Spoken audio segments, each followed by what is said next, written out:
YouTube, this your boy Trey, and we back with another video.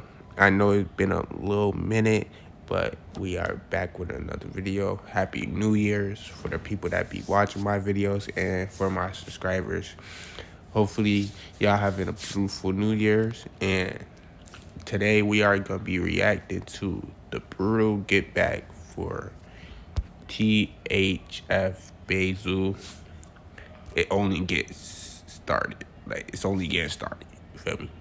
It's only getting started. So if y'all like these videos that I make sure y'all hit that like button, hit that subscribe button, turn on the post notifications so y'all would never miss a video. Well, let's jump into it. We've been going for a minute and we still got it. We still good, y'all. We still good. Let's jump into it. Back for the head honcho and chief of THF Bayzoo is just getting started after 2 people recently got sent back to the lobby and 3 others are currently pending. 051. Wu, brother of the legendary hat catcher 051 Melly, was gunned down in River North. And just a few months ago before that, a female, 757 BA's girl, was found shot up in her car, allegedly for setting up Bayzoo. Behind the Instagram posts and the music, Zoo was running operations that put a big fucking target on his back, bigger than anyone could have imagined. The shocking truth involves stolen watches, dead rappers, backdoor setups, and a war that's been raging for over 15 years. We about to dive deep into some real street shit that's been shaking up the Chicago drill community. Now, for the people that know, like Bayzoo, for people that know what he been through, like, and for the people that react to his movement, just think about it. Why do y'all think he moved out of Chicago? Cause he knew he had that big target on his back. So he wanted to just, you feel me, get away a little bit, go see his family. You feel me? He probably got family out there he wanted to go see and stuff, you feel me? So he probably was like, oh, it's finna be my time, so I gotta just go see my family, tell my family that if they don't hear from me, if they hear me on the news, just know it happened. So that's what I think he was doing. I don't think he was scared or nothing. That's why I think he came back and kept his business moving. But I don't know. Community. And trust me, this story got more layers than you think. I'm break the whole thing down for y'all on one of the most brutal getbacks we've seen in a long ass time. Now, before we get into this wild ride, let me keep it 100 with y'all. Social media have been going crazy with theories about who killed who and why, but we about to separate the facts from the fiction. October 2025. That's the month that changed everything for THF Bayzoo. This respected OG and Lil Durk's right-hand man was out handling business when he got ambushed outside an auto shop on the west side of Chicago. This is big. This is huge, guys. Odds are you've heard of Raid Shadow Legends. I've been covering 6 shots to the torso and also got his taco tapped. He didn't make it. Now hold up before y'all start thinking this was just random street violence. Bayzoo wasn't just any gang member. He was the chief of THF, the Trigger Happy family.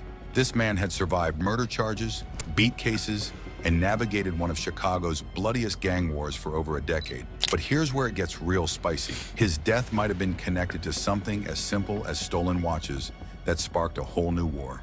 And the get back? Man, it came in waves. First, the female who allegedly dropped his location got hit. Then 051 Wu, Melly's blood brother, got caught slipping and paid the ultimate price with 3 other dudes that got spanked by the lethal THF belt. To understand how we got here, we gotta go back to 2008. That's when the beef between THF and Take us back to 2008, cause right now, you just said a woman got shot for dropping the low. That's why any girl y'all trust, do not trust her. She will drop your low. She will drop whatever. Bro, she'll make you regret yourself, bro. Bro, don't ever drop a low with a girl.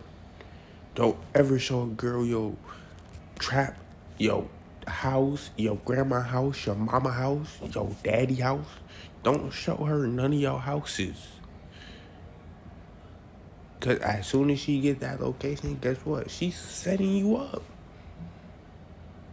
She set you up for a whole nother nigga. And guess what? She like that nigga, but she don't like you. But she gonna act to like you to just get money. And get money and get money and get guns and drugs and more people to set up. Think about it. That's why Chicago hoes fanned out. I'm being honest. Do not trust no girl from Chicago. 051 Young Money really kicked off. See, THF 46 and 051 Young Money, both sets from the south side of Chicago, separated by just a few blocks around Washington Park, started losing members left and right. It all popped off when 051's founder, Zico, got killed by a THF member named Aki Walton inside a McDonald's parking lot in September 2008. From that moment, it was on site. Bodies started dropping on both sides. 051 lost members like Lil Las, Lance, and Zico. THF lost Quint in April 2011, Gutter, who was Bayzoo's little brother, in May 2011, and THF Black in July 2012. But yo, this is where the story gets deeper than just gang violence. See, despite the war, there was this weird respect between the two sides, especially between Bayzoo and 051's most notorious killer, O-5-1 Melly. Now, in the streets, we know respect is earned through action, not words.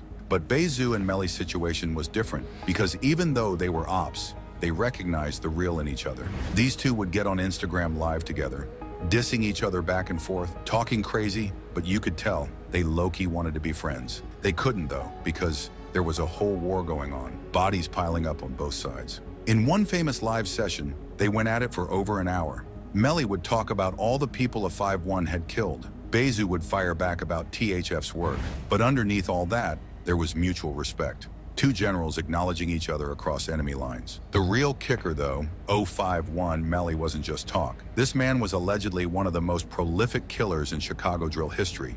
The streets gave him the nickname, the Chicago Gravedigger, for a reason.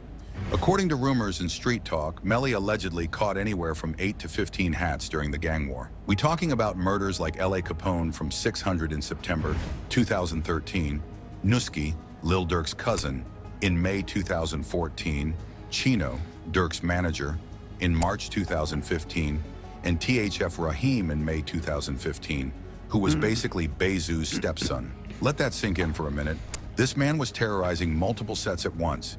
THF, 600, Lamron, O-Block, all of Lil Durk's people. He was so feared that when he finally got killed in 2019, his ops celebrated like they won the championship. And here's the thing, Melly got killed at a party in February 2019 by someone from his own side, a dude from Jarrow City named 007 Nate, over some internal beef. It wasn't even his main enemies that got him. That's how the streets work sometimes, fam. But Facts.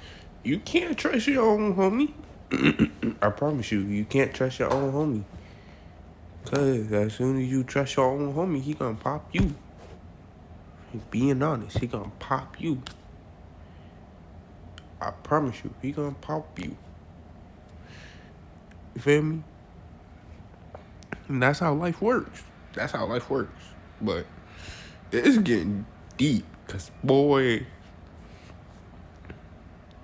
gang, see with them, I think 051 Melly and THF Bayzoo, I think they was both leaders. That's the thing. I think they was both leaders. That's why they was like the only ones on, you feel me, live talking like that. Cause they was both leaders. So they was like, feel me, you doing your thing, but we doing our thing too.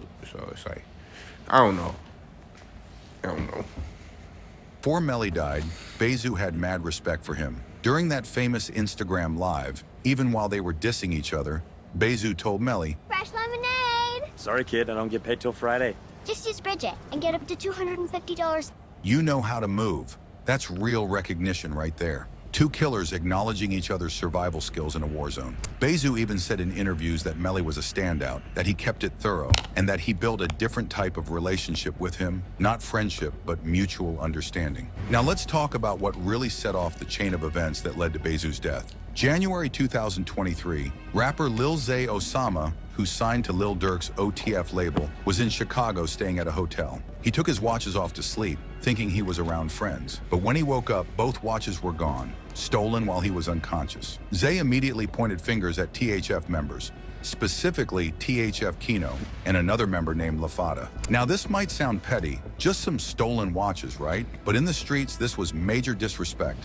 Zay Osama is from 6300, a set with no prior beef with THF. Plus he was OTF, which meant he was supposed to be protected. But THF allegedly snaked him anyway. For y'all who might not understand street politics, let me explain. When you rob someone from your own side, especially someone with status and money, you're basically declaring war. You're saying you don't respect the structure, the alliances, or the consequences. Zay made it clear on social media, nobody was gonna stop him from getting his get back, not even Lil Durk.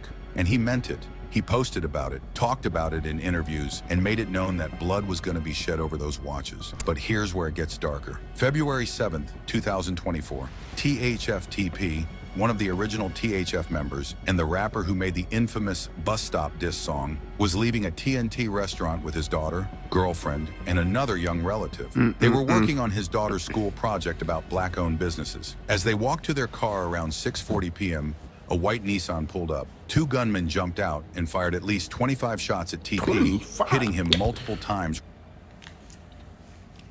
See, that's the thing with guns too, bro. They not gonna leave where they shooting at until they let off all their shots. Every single shot they let off, that's when they gonna leave. That's when they gonna, I promise you, they gonna finish a whole clip on you. 25 shots. So 25 shots. Both of them had to have, let's say, I want to say 12, 13. Like 12, 13 each. Right in front of his daughter. The killers got back in the car and sped off, leaving TP dead on the street with his daughter's blood-stained school project beside him. The streets immediately pointed fingers at 051 Young Money, with members like 051 Kiddo posting pictures of Lil Mark, the 051 member TP had dissed in his Bus Stop song. But there was another theory, that Lil Zay Osama's people from 6300 in Bashville were behind it, as revenge for those stolen watches. Months later, Zay would basically admit it on a song snippet, rapping about how his man got the get back for the watches. His brother even reposted it with FTP at the end. That's some real self-snitching right there. Zay even said on live that 2 watches got stolen and 5 lives got took, and they were going for 5 more. Now this is where we got to address what happened to Bayzoo. Bayzoo pulled up to an auto shop on the west side, specifically on 31st and St. Louis in Little Village, to get some work done on his car. He was with 2 other people in a parking lot around 3 p.m. when a car pulled up and someone inside opened fire. Bayzoo got hit multiple times in the torso. Now, this is my thing right here. There's a person right there. If they ran up and tried to kill him, why that dude didn't say, yo, watch out, they got guns. Yo, watch out. What? You feel me? That peeped me right there. That just peeped me because, like, you ain't say nothing. You just standing there. Hey, it's not my business, though. You just standing there. Shots total, with what witnesses said sounded like rifle rounds. He was rushed to Mount Sinai Hospital in critical condition, but didn't make it. The streets started talking immediately. Some said it was 051 Young Money getting revenge for all the years of war. Others said it was connected to the Lil Zay Osama situation. But the most shocking theory, that a female, allegedly 757BA's baby mama, dropped Bayzoo's location and set him up. Now, 757BA is a rapper from the 757 set, which is allied with 051 Young Money. According to street rumors and social media chatter, his baby mama knew where Bayzoo would be and allegedly passed that information to the shooters. Whether she did it for money, revenge, or pressure from the streets, we don't know for sure. But what we do know is that Bayzoo got caught slipping in an area he probably thought was safe, and it cost him his life. After Bayzoo died, members from 051 and 757 went crazy on social media. 051 Drilla dropped diss songs and was on live talking reckless. 7-5-7 members were posting cryptic messages. They were all celebrating, making it seem like they had something to do with it. 0-5-1 Kiddo was posting, claiming he didn't see the video of TP getting killed because he might have been there. The disrespect was at an all-time high. But yo, the streets don't forget, and they damn sure don't forgive. The get back came quick.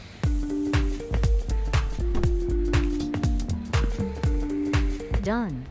Real quick. According to reports and what the street's been saying, the female who allegedly set up Bayzoo, 757BA's baby mama, got hit. She was found shot up in her car, ambushed just like Zoo was. The details are still murky, but word on the street is that THF and their allies tracked her down and Yeah. It happened. Yes. Rest in peace to her. You could have been popping. You could have been something. But you wanted to drop the low.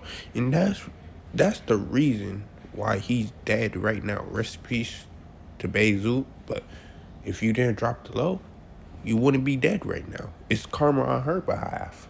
Think about it. She just received karma. He just wanted to receive parts for whatever business he was gonna do. Cause this the thing. In the streets, when men are fighting with guns, the women stay the heck out of it. Like, just stay out of it. Cause like it's gonna end up worse on y'all. I'm just being honest. You playing a big boy game. Them are big boys. They playing wars. If you intercept their war, guess what? They gonna intercept you out to heaven. And guess what? Bayzoo probably looking at you right now saying, "You stupid." later pay for dropping that location. Stupid. Now this is where it gets real controversial. In the streets, there's supposed to be a code. You don't touch women and children, but when a woman plays a role in getting a chief killed, especially someone as respected as Bayzoo, that code goes out the window. THF wasn't playing no games. They wanted everyone involved to feel the consequences. The message was clear. If you had anything to do with Zoo's death, you were getting touched. Man, woman, it didn't matter. The get back was coming, but the biggest get back was still to come. December 27, 2025. Just over a month or two after Bayzoo's death, 051 Wu, the brother of the legendary 051 Melly, was outside late at night in River North, Chicago. He was getting into a car with 3 other people around 3 a.m. when they got ambushed. Gunmen opened fire, hitting all 4 people in the vehicle.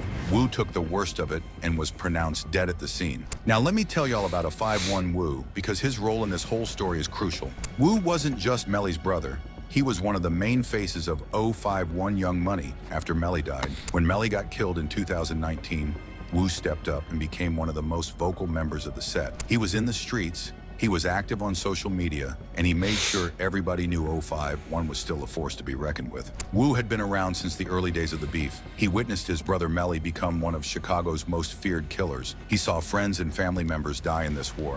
And when Melly got killed, Wu carried that pain and that legacy with him. But here's where Wu made his fatal mistake.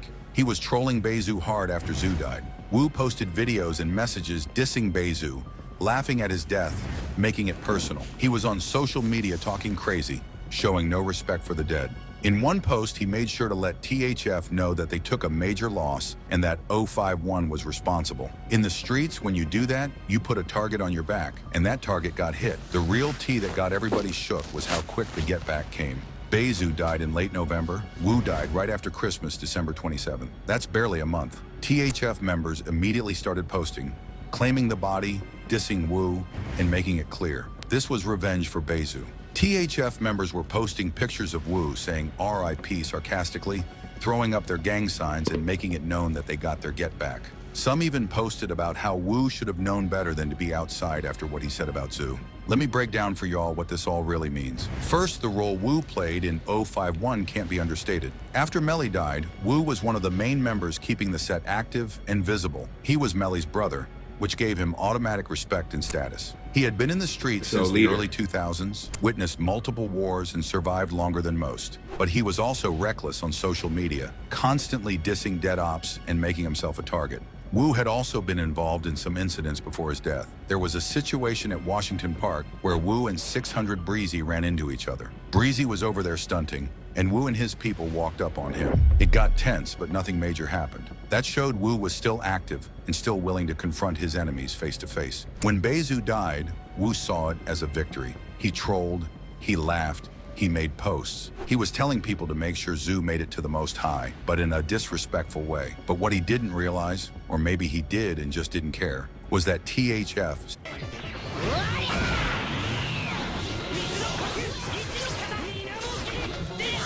still had shooters ready to move. And they did. The street's been talking about how this was textbook get back. In Chicago drill culture, get back means revenge, retaliation for a loss. When you lose someone important, especially someone like Bayzoo, who was the chief of the whole set, you gotta respond. Not responding makes you look weak, and I mean, with 051, honestly, like, why would you even think it's a win? Because, like, think about it. In my head, this is what I'm thinking. 051 Melly was the leader. When he died, 051 Wu, he became the leader. Because, you know, he been around, and he's the brother, so. When he seen Bayzoo die, he thought it was like, oh, we just won this. Because, like, they just lost their head Mancho. But before Bayzoo left, he knew this was going to happen. So he was like, when I die, somebody know who's in charge. So, you feel me? In my head, I'm thinking, like, Bayzoo won this still. Because, think about it. He's still pinning y'all down. I'm just saying. the streets, looking weak gets you killed. So THF slid on Wu. They caught him lacking late at night in River North, an area that's supposed to be safer, more upscale. But it didn't matter. They ambushed him with multiple shooters, made sure the job was done, and sent a message. Don't ever think you can diss our dead and get away with it. Then they went to social media to claim it, just like 051 and 757 did when Bayzoo died. This is the cycle, fam.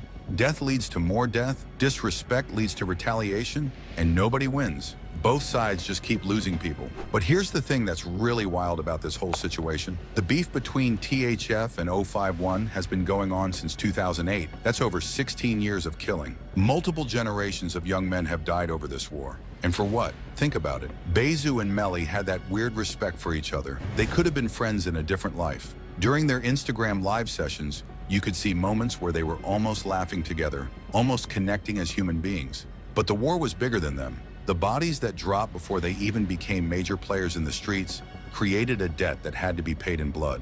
Bayzoo even said in his DJ Academics interview that he respected Melly despite him being an op. He said Melly was a standout, that he always kept it thorough, and that they had built a type of relationship where they could chop it up on FaceTime. That's rare in the streets, to have that level of communication with your enemy. Now with both Melly and Bayzoo gone, and Wu dead too, you'd think maybe the war would cool down. But nah, the younger generation is picking up where the older ones left off. THF got young members ready to slide. 051 got young members ready to get back for Wu. And the cycle continues. The Lil Zay Osama situation added another layer to this. Those stolen watches created a whole separate war that got THF TP killed in front of his daughter and possibly contributed to Bayzoo's death. Over watches, fam. Material possessions that ain't even worth a fraction of these men's lives. And now we got a female dead, allegedly for setting up Bayzoo. We got That's Wu her dead fault. for trolling. No, that's her fault. We got TP dead for making That's her diss fault. songs. Where does it end? At the end of the day, Bayzoo's situation isn't just about gang violence or street beef. It's about loyalty, respect, consequences. All I want to say is, bro, this happened all because of a girl.